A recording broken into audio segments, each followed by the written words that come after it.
በዛ ላይ ያው የልብስ ማሽን አሉት አይደለ? እኔ ልብስ በእጄ ማጠብ አልችልም። ደሞዜን ደግሞ በካሽ አልፈልግም። እሺ በቼክ ነው የሚከፍሉት። በዛ ላይ ደግሞ ያው ኳስ ማየት ስለምወድ በሳምንት አንዴ ቤታችን ውስጥ ኳስ ማየት አለብን። ጠጉሬን በሳምንት አንዴ ፀጉሬና መሰራት አለብኝ። ገባሁት አይደል? እሺ ሰራለ አስቤዛ ይመጣልናል ወይስ እኛ ነው? ይመጣል እንጂ መሄድ ከሆነ ግን መኪና ይዘዙልኝ። ይዘዙልኝ? አዎ ማለት አንቱ ታውን ታዩ ብዬሽ ነበር። ወይ አብዬ ተውኩት በቃ። መኪና ምናምን ትመድብልኛለህ። ሲሄድ ልቤን ያዞረኛል። እሺ መንጃ ፈቃድ አለሽ? አለኝ። ትይዋለሽ? መኪናውትን ትይዋለሽ? መኪናህን ይዘዋለሁ። አልገዛውም እንጂ በቃ እንገዛለን። ሄደን አይተን ብሩን እንገዛለን መኪና። ሌላስ ምን? ያው አብዬ አንተም እየቆየ ስንሄድ ትንሽ ደከም ስለምትል የሰው ልጅ ሸክላ ተሰባሪ አይደለ?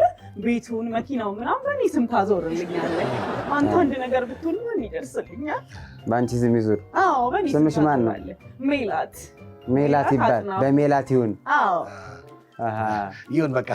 ይሄ እንትኑም ይሄ ወፍጮ ቤቱም በአንቺ ስም ይሁን። አዎ በቃ ይሁን አይደለ? አንተ ድክም ስትል እኔ ስለልሃለሁ። እኔ ግን ብሄድ ጥሩ ነው። እኔ ግን ብሄድ። ቆይ ኧረ ለምን ትሄዳለህ? ቆይ እንጂ ይዛት እንደመጣህ አስጨርሳት። ልትገባ እኮ ነው እዚህ ቤት። ያው ጨርሰናል ብዬ ነው። እኔ ደግሞ ኮሚሽን ስትኝና ጨርሳችኋል። ጋሪም አለ፣ የአህያ ጋሪ። እሱ ችግር የለውም በአንተ ስምም ሆኖ ልትሞት